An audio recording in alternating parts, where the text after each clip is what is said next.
What's up, everybody, and thanks for tuning in to another episode of Between the Cons. My name is Chris, and with me today is myself, recording solo, coming to you to talk about Ghost in the Shell.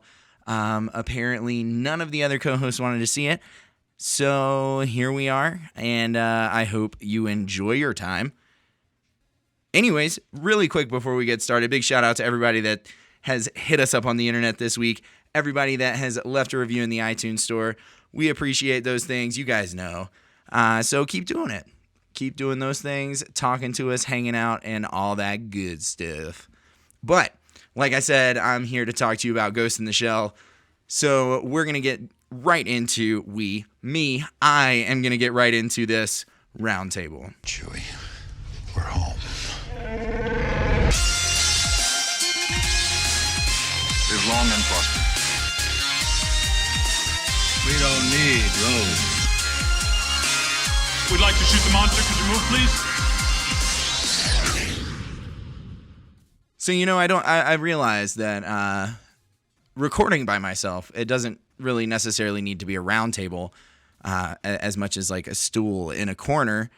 So I feel like I should have like a new name for this show, but we're still going to call it a round table. And hopefully it'll be out of the way pretty quickly, so you guys don't have to listen to me entertain myself for more than like half an hour. But Ghost in the Shell came out this weekend. It was a movie, and that's pretty much it. In the near future, Major is the first of her kind, a human saved from a terrible crash, who is cyber-enhanced to be a perfect soldier devoted to stopping the world's most dangerous criminals. That's the plot synopsis from IMDb, where it is currently sitting at a 6.9 out of 10 stars. On Rotten Tomatoes, it's got 43% on the tomato meter, and it has a 64% audience score. So, yeah. For me, I'm going to give the movie a 5. I thought it was perfectly mediocre, right down the middle. It was not a very great time, but it was entertaining. And since I am the only one on the show, it is an average 5 for Between the Cons, which makes it the worst movie we've watched. Ranking lower than X-Men Apocalypse, because there aren't people like Tori and Dane here to give it a 6.5 or better. Like they did with X-Men Apocalypse. That wasn't like a stab at them. That's just what they did. Anyways, so for those of you that don't know, Ghost in the Shell is a remake of an anime that came out in 1995 that was absolutely exceptional. So instead of doing like a love it or hate it, I'm going to talk about a lot of things that were different between the two. Really just the ones that caught my eye. None of them are like super important, like more important than another one. And then, of course, I am going to talk about some things that I did like and some things that I didn't like. But for the most part, it's going to be kind of a versus review. So one thing I did not like, and I'm going to go from start to finish on the movie, and then I'm going to kind of bounce around a little bit, because I watched the original anime from 1995 after I watched the remake live action movie. So here we go. Things I did not like about the live action movie. So now is the time. If you have not seen the movie and you do not want it spoiled, stop here. The over-explanation of the title, just the over-explanation at all, not even just the title. In the intro, it's got like, one of my biggest pet peeves is the wordy, like you have to read 5 paragraphs before the movie starts, when it's not like backstory. Like Star Wars has this, but it kind of like fills you in on things that either happened in the previous movie or whatever. With this one, it just over explains the current state of like the current time period. I didn't really like that. I felt like it was kind of, hey, this is a sci-fi movie and you need us to explain how sci-fi works. So I didn't like that at all. But one thing that I did think that was really cool was the credit scene. The opening credit scene was almost identical to the anime. It had some really cool, way less nipples, which was nice, since the anime had a lot of anime nipples, which was really strange. But the credit scene in the movie was beautiful. I mean, the whole movie was beautiful. It was visually stunning, and unfortunately, that's pretty much the only thing it had going for it. It was a lot less Matrix-y, the opening credit scene, which I thought was nice. And then after that, they do over-explain the title. They explain the concept of a ghost in the shell, which they do in the anime, but I felt like they do it a little bit more smoothly. It doesn't feel like they're forcing the title down your throat in the anime. And then another thing I didn't like, the entire movie, Scarlett Johansson is standing like a bad Forever 21 model, or not even a model, mannequin. She just looks like she's in an awkward position the entire movie, which makes no sense to me because as a robot, I feel like she should be able to, like, she should be programmed to stand in a normal freaking position. I don't know. Overall, the movie was incredible looking. It had great visual effects. Took a lot from Blade Runner, but obviously with the effect capabilities that we have in 2017, 2016, when the movie was actually being made, 2016, it looks really, really nice. So that was good. However, there was one scene in the spider tank battle, which was very different from the anime. There's this part where she's like jumping across pieces of a bridge that is like collapsing, and it looks like really, really bad. It's terrible CGI. I felt like that of all of the moments was like the most sloppy. And then just kind of overall, I think I'm just gonna run through these last few, or not last few, but these like more menial ones. I have an actual notebook in front of me, so here we go. Things that were different. Bateau in the anime had a revolver and like there was a line where he comments on the fact that he'll only use a revolver, and then in the movie you don't see him use a revolver once. The end scene of the movie actually matches the opener, which was nice, with the falling into camo thing. The finger splitting typing thing with the robots where they're like typing really fast, their fingers split into two and then they each split into five more. That was in both, which I thought was really cool. The entire concept with the Puppet Master was different. The villain from the live action movie was kind of a combination of a couple different characters. So he didn't just carry the Puppet Master name. In the anime, the special project was 2501. In the live action movie, it was 2571. In the anime, the giant like robotics company was called Megatech. In the movie, it was Honka. And then there was also Neutron and Honka. So there were kind of two.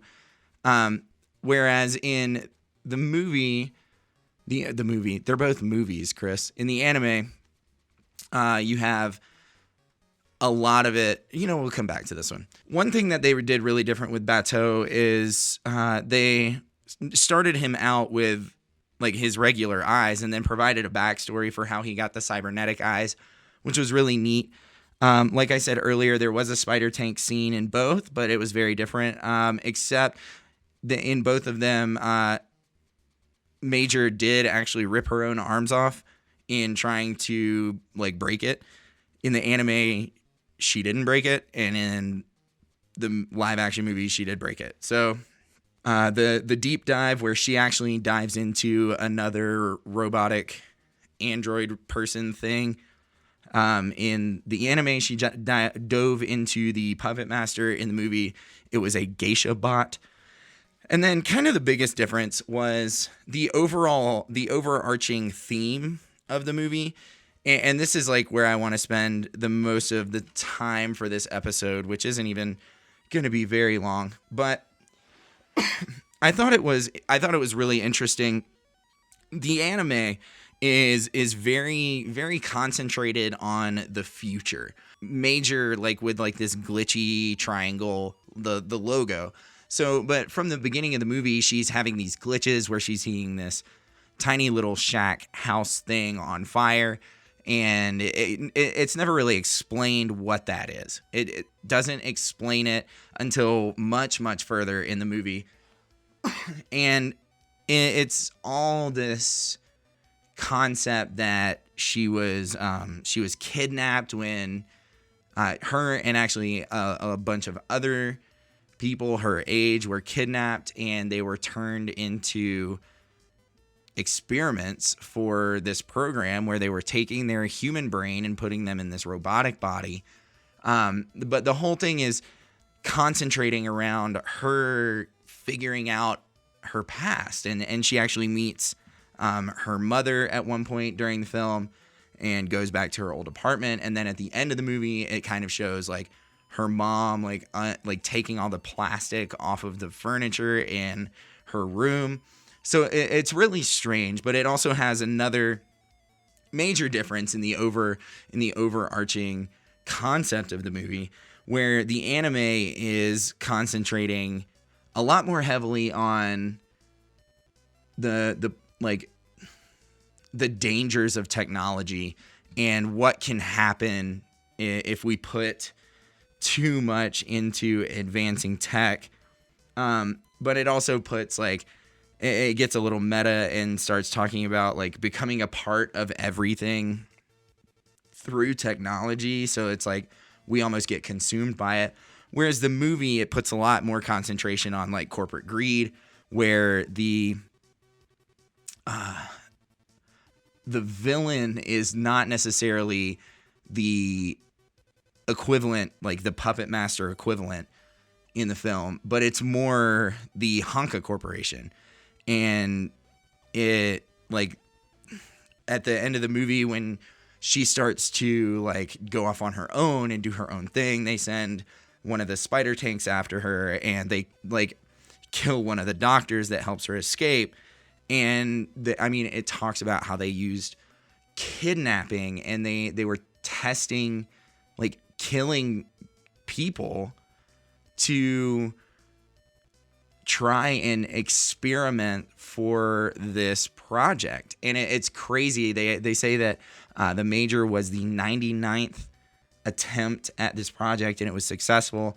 So definitely a lot more of the same thing that we see in a lot of our sci-fi movies lately, is concentration on like over advanced like concentrating too much on tech and all this kind of stuff.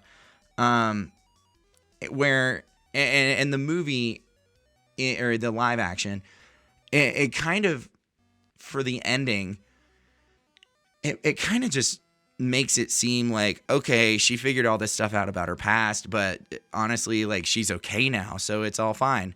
It's all dandy. One crime down. Let's go to the next one. Whereas in the movie, I keep saying movie. In the anime, it is way more open-ended. And the Major kind of leaves on this journey for not self-awareness, but like self-discovery. And so it's really interesting. It's definitely very different. It definitely pulls a lot from the original, but at the same time, it makes its own movie out of it, which I feel like a remake is supposed to do. You're not supposed to make a remake and make it shot for shot.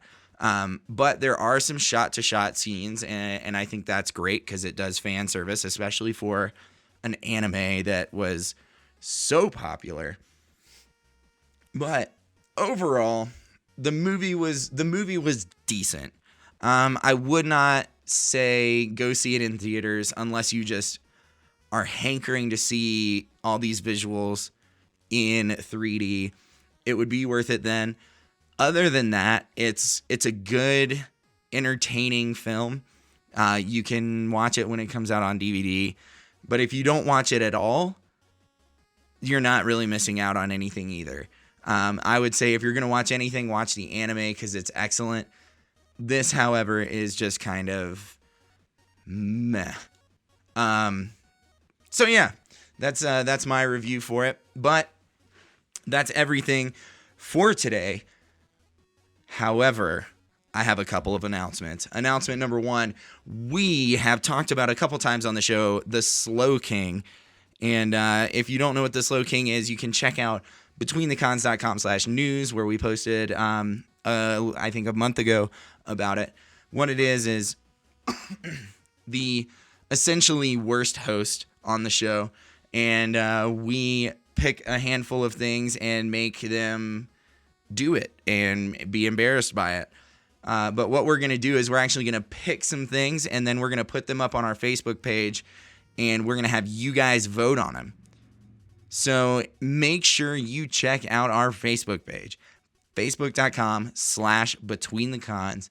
We are going to be announcing and holding voting for the Slow King punishment for being the worst co-host on the show.